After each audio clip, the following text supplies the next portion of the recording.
네, 안녕하세요. 한류와 언어 2주 1차 시 영상 강의를 시작하도록 하겠습니다.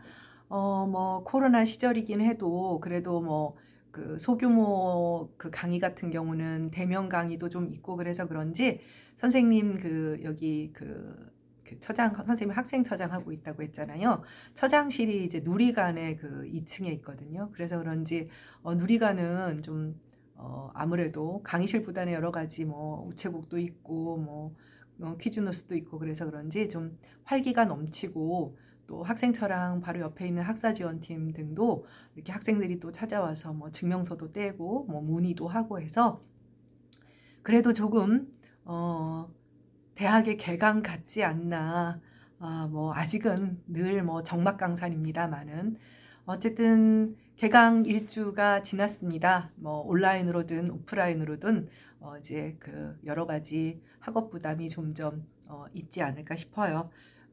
추워요, 학교가. 알다시피 아직은 난방이 낮에는 꺼지지만 좀 나오긴 하지만 조금 더 있으면 오히려 왜 밖은 따뜻한데 안이 춥기도 하잖아요. 여러분들도 코로나 시절에 특히 감기 조심하고 어쨌든 열심히 또 이제 2주차 강의를 시작해 보도록 하겠습니다.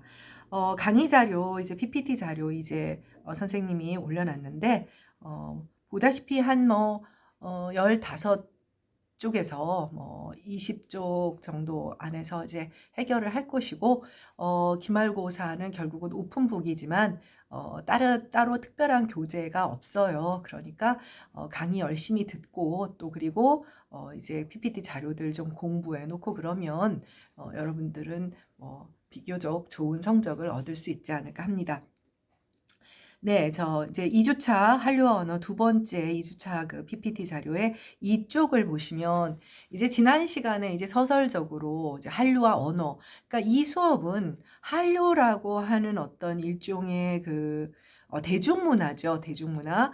우리나라의 대중문화가 전 세계에 영향을 미치는 그러니까 대중문화에 대한 공부와 함께 그 문화를 구성하게 되는 가장 기본 베이스인 언어에 대한 두 가지 축이 항상 그 논의의 핵심이 됩니다. 그래서 문화 얘기와 언어 얘기가 함께 가게 돼서 아마 문화 얘기를 할 때 조금 더 편하고 재미있고 좀 언어 얘기가 나올 때는 조금 더 전공에 가까운 전문적인 얘기까지는 안 갑니다. 여기에 이제 국문과 학생들도 있지만 국문과 학생들도 문학 좋아하는 친구들이 또 많을 수도 있기 때문에 그래서 크게 부담을 느낄 필요는 없어요. 네, 그래서 지난 시간 수업을 아마 여러분들이 공부를 하면서 한국어의 수요가 굉장히 많이 늘어나고 있다라는 이야기는 기억을 하고 있을 겁니다. 그 내용에 이어서 이제 언어 얘기를 조금 먼저 이번 주는 하게 될 것 같습니다. 여기 보면 민족어와 국제어라는 얘기가 있는데, 언어는 솔직히 말하면 언어가 국력이에요. 언어가 국력입니다. 말하자면 그 해당 언어가 공용어가 되고 공용어의 지위를 갖게 되고 그리고 그 언어를 사용하는 뭐랄까 모국어가 아니지만 비공식 언어로 이제 해당 국가에서 어떤 나라에서도 사용을 하고 예를 들면 인도나 말레이시아나 이런 나라들 같은 경우는 자국 민족어들이 굉장히 많지만 도저히 어느 거 하나를 대표의 언어로 사용을 하면 오히려 부족 간 혹은 민족 간, 종족 간 분란이 일어나니까 영어를 공용어로 하게 되는 그런 경우들이 많잖아요. 문자도 마찬가지예요. 그냥 알파벳 차용해서 쓰는 경우들 이런 것들도 같은 맥락입니다. 그래서 결과적으로 언어는 문화의 힘이자 어떤 국제사회에서의 권력이 되는데 그 최고 정점에 있는 언어가 바로 영어. 그래서 지난번에도 얘기했지만 글로벌 잉글리시, 글로비시라는 표현으로 그래서 여러분들이 지금까지도 어디 취업을 하거나 하면 아니 나는 한국 사람인데 왜 맨날 영어냐라는 그런 부담을 안게 되는 면이 있습니다. 아직까지 이 지구상에서 가장 강력한 힘을 가진 언어는 영어임은 부정할 수가 없어요. 여기에 이제 어떤 언어의 힘을 이야기할 때, 언어 사용 인구수라는 것을 얘기를 하게 됩니다. 그러니까 말하자면 그 언어를 사용하는 사람들이 얼마나 많냐라고 하는 것인데, 그러면 한국어의 사용 인구수, 또 열심히 또 받아 적는 친구들도 있지만 뒤에 금방 나오니까 글쎄요 뭐 인구가 감소하고 뭐 그 해마다 조금씩 다르지만 남북한 합하면 한 7천만 정도 뭐 인구가 많을 땐 8천만 한국 한반도의 인구가 1억을 넘었던 적은 단 한 번도 없습니다. 네. 일본 같은 경우는 1억이 넘잖아요. 그래서 여기에 보시면 PPT 자료에 보면 사용 인구 수로는 중국도 어마어마합니다. 기본적으로 인구가 어마어마하니까요. 그런데 중국어는 민족어에 가깝고 가깝다라고 말을 하는 데는 이유가 있고 영어는 국제어에 가깝습니다. 가장 큰 이유는 자 PPT 자료를 보면 중국어의 사용 인구는 거의 12억 정도고 영어 사용 인구는 3억이 조금 넘어요. 3억이 조금 넘는데 그렇게 말하면 사용 인구 수만 따지면 중국어는 뭐 앞뒤 가릴 거 없는 최고의 그 언어입니다. 근데 왜 그런지는 알겠죠. 그래서 영어는 반면에 무려 100개의 나라에서 사용되고 중국어도 역시 30여 개 나라에서 사용이 되지만 중국은 주로 중국인이라든지 해외에 나가 있는 화교, 그러니까 중국 사람들이 주로 쓰는 민족어에 가깝고 반면에 영어는 영국인이나 미국인들보다는 비원어민들, 아까도 말했다시피 인도 사람들은 뭐 여러 가지 뭐 그 언어들을 갖고 있지만 어느를 대표성을 갖기 위해 종교 전쟁까지 일어나게 되거든요. 그렇게 되니까 영어를 공용어로 사용하게 되는 뭐 필리핀도 비슷하죠. 필리핀에 이제 타갈로거라고 하는 그런 그 이제 톡차거가 있기는 하지만 타갈로거를 쓰지 않는 이제 민족도 많다 보니 이제 영어를 사용하게 되고 그러다 보니 이제 우리가 뭐 동남아 쪽으로 뭐 영어를 배우러 필리핀이나 이런 쪽으로 뭐 유학을 가는 요즘은 거의 없지만 과거에는 2000년대 초반 한참 영어 교육에다가 목숨 걸던 시절에 그랬죠. 그래서 이럴 때 국제어라고 부릅니다. 이게 이제 간단히 말해서 국제어는 이제 국제 공용어의 개념으로 가장 대표적인 것이 이제 UN 공용어라고 할 수 있죠. 뭐 8개 국어가 되어 있는데 뒤에 또 나오니까 설명을 하겠지만 거기에서 일본어와 독일어는 빠집니다. 이유는 전범 국가이기 때문이죠. 네. 아직 한국어는 유엔 공용어는 아니에요. 아니고 사용 인구수로도 그렇고 여러 가지 측면에서 뭐 이제 이 유엔 공용어는 상대적으로 국제어의 그 위상을 어느 정도 가져야 네. 국력을 떠나서요. 네. 네, 그래서 다음 페이지 PPT 자료 3쪽으로 가도록 하겠습니다. 한국어의 위상이 어떠한가를 한번 살펴보도록 하죠. 한국어는 여기서 지금 주로 소개하는 것은 2017년, 18년 기준, 2016, 17, 18, 그러니까 지난번 수업에서도 말했지만 이것이 이제 정리되고 문서화하는 과정이 있기 때문에 최근 3개년 안에 자료들은 이제 연도별로 이제 백서라 하죠. 뭐 백서라고 하는 건 각 부처들에서 그 해에 무엇을 했느냐 하는 것들을 이제 보고하는 이때의 백서는 그 흰 백자를 쓰지만 하얗다는 뜻이 아니라 아래다라는 뜻이에요. 고한다. 네, 그런 백서들에서 이제 정리를 해서 나오게 되는데 그것이 이제 논문이나 저서로 반영이 되는데 아직은 공적으로 완벽하게 집계는 되어 있지 않습니다. 뭐 이거는 뭐 인구 수를 보면 대충 알겠지만 대충 소개할 수 있는 것은 뭐 7,700만이고 뭐 왔다 갔다 하는 것 같고요. 사용 국가는 남북한, 일본, 중국 등 동포들의 분포죠. 역시 그러니까 우리는 어떨까요? 미안합니다. 국제어보다는 이제 민족어에 가깝다라고 할 수가 있습니다. 근데 이제 외국인 현재 한국에 거주하고 있는 외국인도 200만을 넘고 있고 또 굉장히 많고 또 이제 그 결혼을 통한 그러니까 뭐랄까 귀화 인구라든지 뭐 이런 경우도 많지만 사실은 아직까지 워낙에 뭐 우린 단일 민족이다 뭐 그런 것을 강조하다 보니까 특별하게 느껴지는 것이지 그러니까 아직은 그렇게 통계상으로 큰 역할을 하고 있지는 않습니다. 물론 과거에 비하면 뭐 알다시피 이제 외국인의 수가 굉장히 늘어나고 있는 상황이라고 할 수가 있죠. 그 다음에 현재 한국어 사용 인구는 세계에서 12번째에서 15번째. 그러니까 사용 인구 수는 이것이 국제어냐 민족어냐 그럼 영어는 상대적으로 좀 밀리겠죠. 네. 그래서 인구가 굉장히 빨리 늘어나고 있는 타이어라든지 베트남어라든지 인도의 타밀어라든지 마라티어 등이 따라붙고 있어요. 이제 여러분들이 모르는 언어도 굉장히 많다고 할 수가 있죠. 지금 인구 절벽 얘기가 굉장히 많이 나오고 있습니다마는 결과적으로 인구 절벽이 언어 절벽을 불러올 수도 있어요. 뭐 현재로서는 뭐 한국어가 4어가 될 것이다라는 그런 예측을 하기에는 좀 머나먼 얘기입니다마는 여러분들 혹시 마지막 황제라는 한류와 언어니까 예, 영화 얘기 좀 하겠습니다. 마지막 황제라는 그런 그 영화가 이제 이태리 감독, 선생님 이해를 좀 해주세요. 이제 그 아, 베르 하여튼 어쨌든 이렇게 아마 검색해보면 굉장히 유명한 그런 작품인데 이게 뭐냐면 중국의 마지막 그 이제 제국이 어느 나라인가요? 청나라죠, 청나라.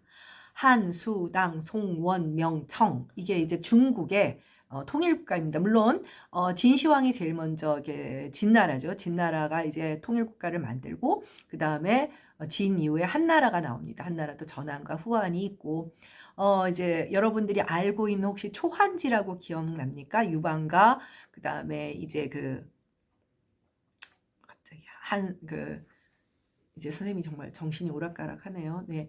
역발산 기계사라고 해서 항우, 네. 항우. 그게 초한지죠, 초한지. 그게 이제 전한과 후한, 한수당, 이렇게 고리고, 그리고 그 한나라가 만들어지기 직전, 유방의 그 천하통일이 이루어지기 직전에 여러분이 알고 있는 삼국지, 위초고, 그러니까 진나라의 멸망 이후, 이제 뭐 예를 들면 제자백가라든지, 뭐 맹자, 공자, 뭐 이런 그런 거를 거치고, 그 다음에 통일국가들이 만들어집니다. 그래서 전한 후한이 있지만 한나라, 수나라, 당나라, 한수당, 송, 원나라, 명나라, 청나라 이렇게 됩니다.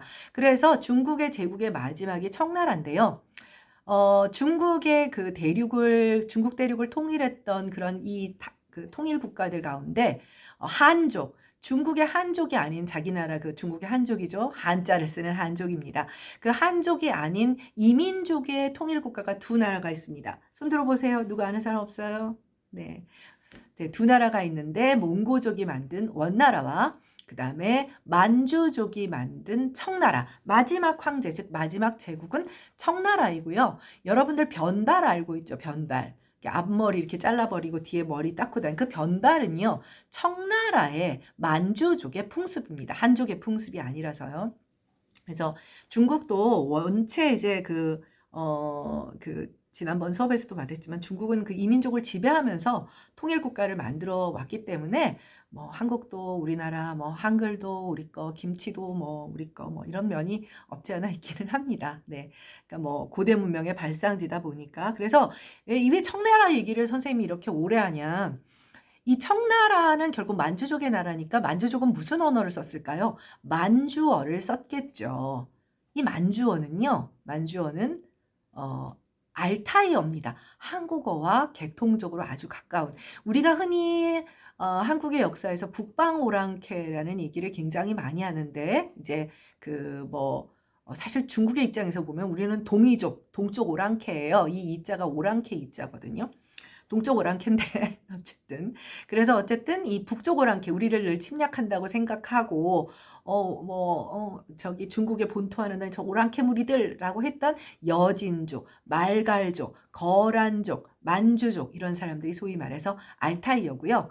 언어 계통이 아주 가까워요. 그럼 민족적으로도 좀 혈통이 가깝다고 할 수가 있겠죠. 네, 뭐 이 얘기가 더 길어지면 뭐 거꾸로 세계사, 뭐 벌거벗은 세계사 될 것 같아서 일단 차치하고 이렇게 거창하고 긴 얘기를 한 이유는 만주어 때문입니다. 만주어는 언어 절벽을 거쳐서 dead language, 사어가 되어버렸어요. 1990년대 중반에 마지막 만주어 화자가 죽음으로써 만주어는 인류의 역사에서 사라졌습니다. 거대한 그 아시아 대륙을 통일했던 만주족, 청나라의 만주족은 물론 DNA를 가진 만주족은 남아 있겠지만 중국에 흡수되면서 중국어를 사용하게 돼서 만주어는 사라졌어요. 이건 결과적으로 무슨 얘기일까요? 결국 만주족도 사라진다는 것이죠. 네. 그래서 주시경 선생이나 또 이런 많은 그 초창기 근대화의 국어학자들이 국가를 구성하는 데 가장 중요한 것을 언어를 이야기했던 이유는 언어를 잃어버리는 민족은 결국 아무런 존재가 없이 해당 국가에 흡수되었던 것이고 일제에도 민족말살 정책을 하면서 초등학교 때부터 그 한국어를 못 쓰게 했던 가장 큰 이유가 그렇게 돼서 언어를 잃어버리면 민족적 정체성은 물론이고 국가적 정체성도 없어지게 되죠. 가장 대표적인 작품이 하나 있죠. 알퐁스 도데의 마지막 수업 뭐 이런 것들도 같은 맥락의 얘기입니다. 그래서 만약에 우리가 지금 이 상태로 계속 이제 인구 절벽이 온다면 이제 한국어는 사라질 것이다. 뭐 그런 예측을 해볼 수도 있는데 뭐 그렇게까지 되겠습니까? 네. 근데 뭐 우리 여자들끼리니까 얘기지만 아무것도 보장되지 않은 상태에서 아이를 낳기만 하라고 하는 것은 사실 참 쉽지 않은 일이죠. 네.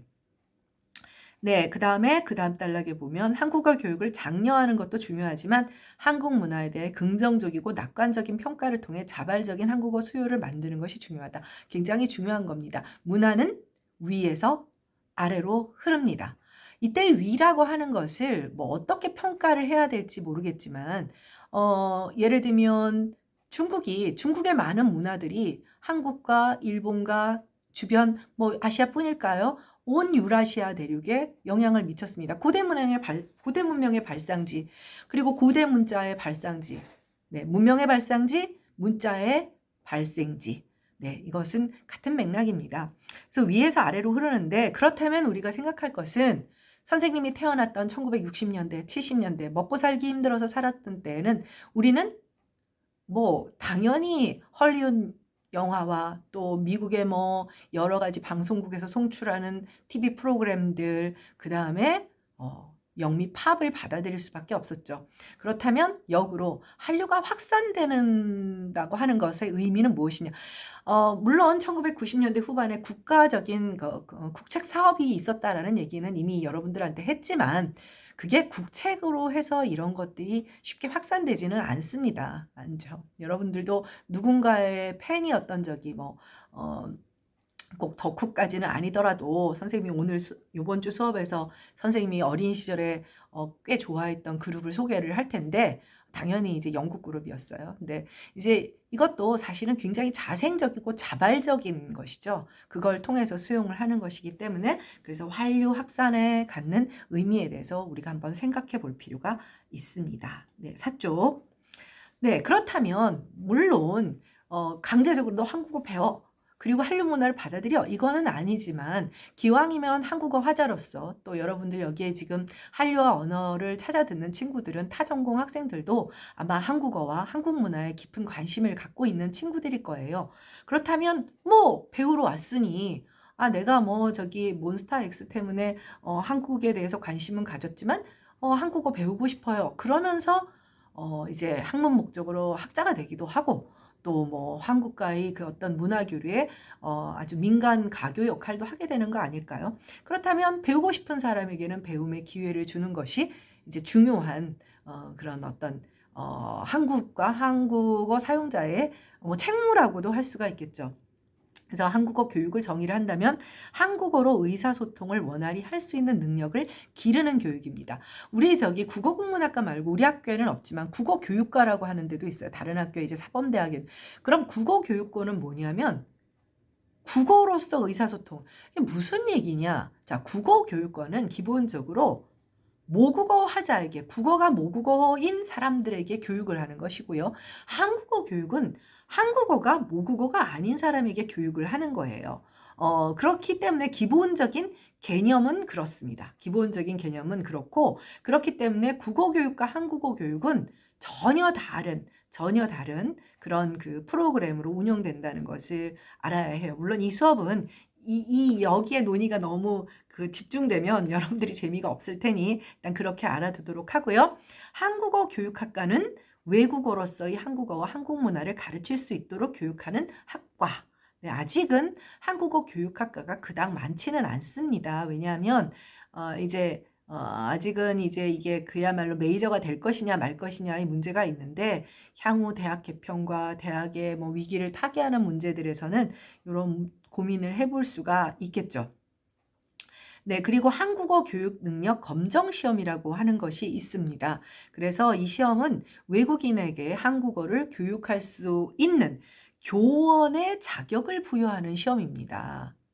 이제 우리도 그렇잖아요. 뭐 여러분들 영어 수업 들을 때 원어민 선생님이 제일 먼저 가르치는 것이 아니고 한국어 선생님이 이제 그 문법도 가르치고 이런 과정을 하게 되죠. 그래도 여러분들이 외국 유학을 가면 랭귀지 코스를 들어야 되고 이제 그런 과정을 통해서 발음도 수정을 하고 여기에 한국에 유학 오는 많은 친구들도 요즘은 어느 순간 선생님이 22년 전에 왔을 때도 외국인 유학생들이 대학원에 있었거든요. 학부에는 없고 대학원에 있었는데 그 친구들은 한국에 와서 배우는 경향이 많았지만 지금은 아니라고 했잖아요. 그래서 각 대학의 부속 기관에서 서울여대에서도 있습니다. 국제교류단 산하의 언어교육원이죠. 언어교육원이에요. 그래서 한 200명 정도 한참 많을 때는 한 5,600명 된 적이 있었는데 뭐 작년에는 뭐 굉장히 적었고 보통 한 평균 한 200명 정도 그렇게 이제 그래서 한 그 학생은 한 12명 정도 소규모 이제 랭귀지 코스니까 이렇게 수업을 합니다.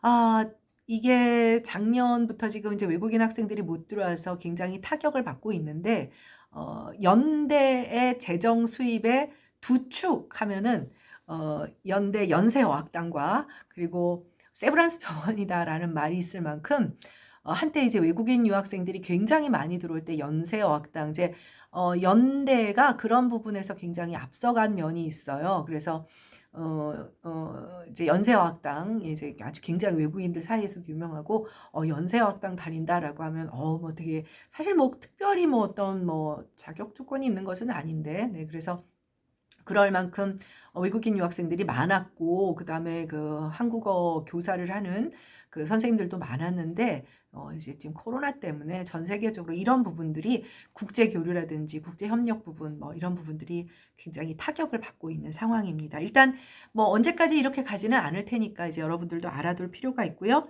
그래서 각 대학의 부속 기관에서 개설한 한국어 교원 양성 과정 120시간 이상을 네. 그 이제 할 수 있도록 이렇게 뭐 해서 한국어학, 일반 언어학, 응용 언어학, 외국어로서의 한국어 교육학, 한국 문화 영역에 대한 시험 평가를 거쳐서 그러면 어떻게 되냐면 교원 3급을 줘요. 3급. 그리고 대학원을 나오면 2급을 주는 걸로 알고 있습니다. 그래서 일반적으로 이 이제 선생님 대학 제자들도 보면 대부분 석사를 마쳐요. 석사를 마치고 이제 실무로 학생들을 가르치다가 또 박사 과정도 다니고 지금 이게 블루오션의 직종이라고 하기는 지금은 어렵지만 가르치는 것을 좀 좋아하고 외국인들에게 뭐 이런 어떤 외국인들을 가르치는 거는 묘한 보람이 있죠. 묘한 보람이 있는 것 같습니다. 그래서 그런 관심을 갖는다면 한번 관심을 가져볼 만한 것도 맞습니다. 그래서 서울여대에서도 정년퇴직을 하신 교수님들께서 이제 뭐 경제학과나 뭐 이런 분들이 이제 그 제일 인상에 남는 부분이 이제 혹시 아는지 우리 경제학과의 신영수 선생님께서 이미 정년하신 지 아마 6, 7년 된 것 같은데 이분이 이제 아프리카에 이제 봉사를 떠나셨어요. 정년을 하시고 그러면서 이제 경제학과가 외곽했어요. 아프리카에 한국의 경제 발전의 어떤 그런 노하우를 전수해 주려고 했는데 어느 날 선생님한테 연락을 하셨어요. 혹시 내가 급하게 이 교원 자격증을 따서 학생들을 가르칠 수 있겠냐. 왜냐하면 아프리카에서도 한국어를 배우고 싶다는 그게 이제 너무 그게 많았나 봐요. 이제 일단은 한국에 와서 이제 그 근로 취업을 하면 예전에 우리가 뭐 미국이나 뭐 이제 이런 데 가서 노동을 해서 이제 그 이민사를 보면 그렇잖아요. 어쨌든 요런 그런 역할들을 하게 됩니다. 네. 그래서 한국어 교육 능력 검정 시험이라는 게 있다는 이거는 이제 학위를 받거나 이제 석사 학위를 꼭 받을 필요 없이 이런 시험을 통과하면 3급을 주는 그런 시험입니다. 네. 그리고 다음은 우적입니다. 그래서 한국어 교육 네, 잠깐만요. 한국어 교육 현황 이제 그다음에 우쪽은 한국학으로의 확장이 되겠습니다. 한국학으로의 확장.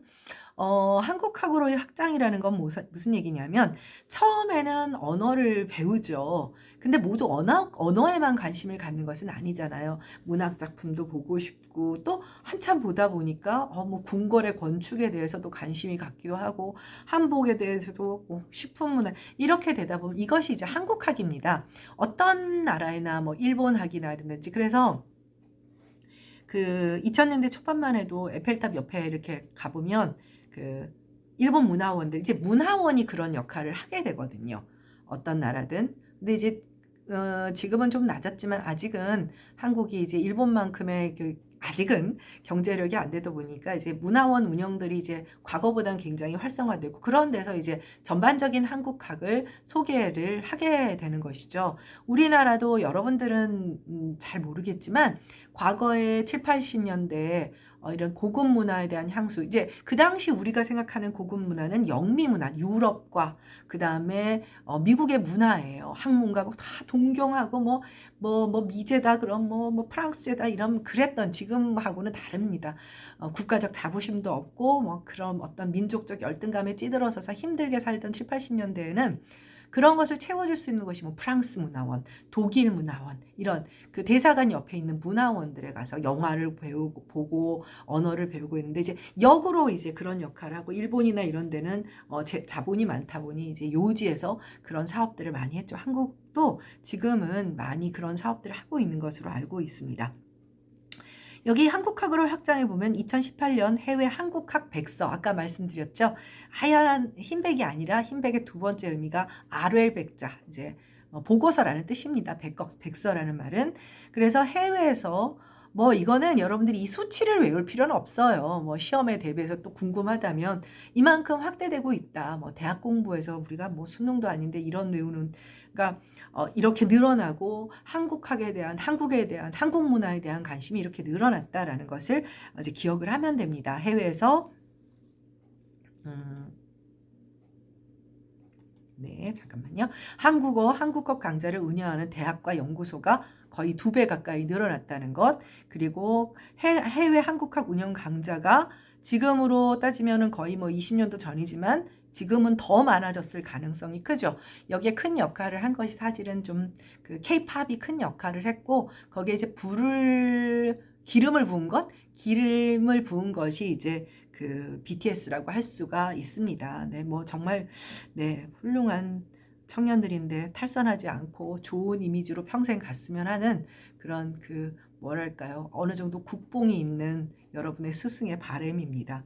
그리고 상위 3개 국가에서 이제 중국도 처음에는 무시하다가 이제 아니거든. 아니니까 이제 뭐 중국이 이제 아시아권이 아무래도 제일 관심이 엄청나게 많죠. 그 다음에 지금은 더 많아졌을 거고요. 66%가 증가했고, 미국도 뭐 굉장히 많이, 미국은 원래 관심은 많았는데, 여러분도 봤겠지만 지금 이제 그 코로나로 인해서 1차 대전, 2차 대전, 그 다음에 한국전쟁, 베트남 전쟁의 그 사망 인구수를 넘어섰어요. 80만 명이 그저 한 70몇만 명밖에 안 돼. 한국전쟁은 전사자 수도 3만 몇 명 얼마 안 됐어요. 얼마 안 된다고 참 말하는 건 말도 안 되지만 그들이 겪었던 그런 전쟁을 통해서 본다면, 그래서 잊혀진 전쟁이라고 했는데 그들에게 한국이 가지고 있는 의미는 전략적 의미죠. 뭐 공짜로 우리 뭐 도와주는 것도 없잖아요. 다 필요했던 것이고. 그런데 중요한 건 뭐냐면 그들이 투자했던 그런 전쟁에서 뭔가 그 미국적 그런 민주주의나 정서가 성공한 케이스로 굉장히 사용해 먹기가 좋은 것이죠. 왜냐하면 한국의 지금 특히 해방 이후의 그 베이스 문화는 미국 문화예요. 미국 문화예요. 어쩔 수가 없습니다. 그렇다 보니 모든 문화적인 배경, 특히 대중문화의 배경은 뭐 우리가 뭐 반미적 감정을 갖건 친미적 감정을 갖건 뭐 지금도 뭐 우리 애 하버드 보냈어요 뭐 이러면서 의시되는 그런 것과도 같은 맥락이라고 할 수가 있죠. 네, 그래서 근데 미국은 이제 지금은 또 다른 측면에서 자신들의 성공 사례이자 미국적인 어떤 가치를 확인할 수 있는 것이자, 또 그리고 이제 경쟁적 파트너로서 이제 관심을 더욱 많이 갖게 되고, 그래서 초창기 블루오션으로 한국어와 한국학을 했던 분들은 굉장히 이제 선관이 있는 분들처럼 되어 있죠. 그래서 일본도 마찬가지고요. 근데 일본은 상대적으로 그렇게 많이 늘어나지 않고 있는데, 일본이 이제 외국 유학생도 이제 미국의 외국 유학생이 굉장히 많이 가 있는 게 최근에는 이제 중국과 인도고 한국도 이제 빠지기 시작하고 있거든요. 그러니까 잘 살게 되면서 정체가 되고 있는 그런 경향이 있는 것 같아요. 그러니까 뭐 또 특히 이제 일본은 항상 이제 한국에 대해서 좀 뭐랄까 부정적 정서를 갖고 있는 사람들도 많다 보니 그래도 굉장히 큰 관심을 갖고 있다고 할 수가 있죠. 그 다음에 한국어 능력 시험 응시자는 뭐 굉장히 많이, 이건 2016년이고 지금 더 합니다. 더 하고, 이게, 특히 이제 그 동남아시아권에서는 한국어 자격증을 가지고 있는 경우에는 LG나 삼성이나 이런 대기업에 취직을 할 수 있기 때문에 굉장히 매력적인, 그리고 한국어 급수 시험을 보고는 또 국내 취업에도 어느 정도 유리하다는 것을 알고 있기 때문에 이제 뭐 이거는 뭐 이루 말할 수 없이 이 정도 수치를 이미 넘어섰고요. 이게 2016년인데 뭐 지금 이미 2021년이기 때문에, 그다음 북미도 역시 마찬가지입니다. 그래서 여기 보면 UCL이나 하와이, 미시간, 또 이게 주로 이 그 한국학이 있는 데가 다 교포들이 많이 살고 있는 곳이죠. 네. 그래서 여기에서도 전임 교수들이 이제 점점 많아지게 되고요. 중국은 한국어 학과가 이제 굉장히 많아졌습니다. 그러니까 이제 어떤 문제가 생기냐면요. 중국 유학생들이나 뭐 이런 친구들, 특히 중국 유학생들이나, 일본은 중국과 이제 중공이었죠. 중국 공산당하고 교류하기 이전부터 한일 1960년대 한일 이제 박통 때 한일 협정을 맺은 다음에 계속 교류를 하게 했잖아요. 그러다 보니 초기 한국어 학습자들은 대부분 일본 사람들이에요. 일본 사람들이고 또 두 나라가 서로의 언어를 배우기가 그래도 그나마 계통적으로 좀 가깝고 구조도 가까워서, 그래서 초기에는 주로 이제 일본 그 유학생들이 많았는데, 지금은 뭐 이제 중국이 주로 한국학에 대한 지대한 관심을 갖고 있다고 할 수가 있습니다. 네. 그래서 오늘 어때요? 선생님 수업 그렇게 많이 어렵지 않고 그냥 뭐랄까 좀 편안하게 들을 수 있을 것 같죠? 네. 선생님이 하나 부탁할 것은 영상이랑 이렇게 PPT 자료 너무 밀어두지 말고 그렇게 학문적으로 심도 있는 그런 강좌가 아니니까 재미있기도 하잖아요. 그래서 미리미리 봐서 선생님이 평가를 줄 때 모두에게 잘 줄 수 있기를 바랍니다. 네, 1차시 수업은 여기서 마치고요. 2차시 수업에서 만나도록 하겠습니다. 수고했습니다.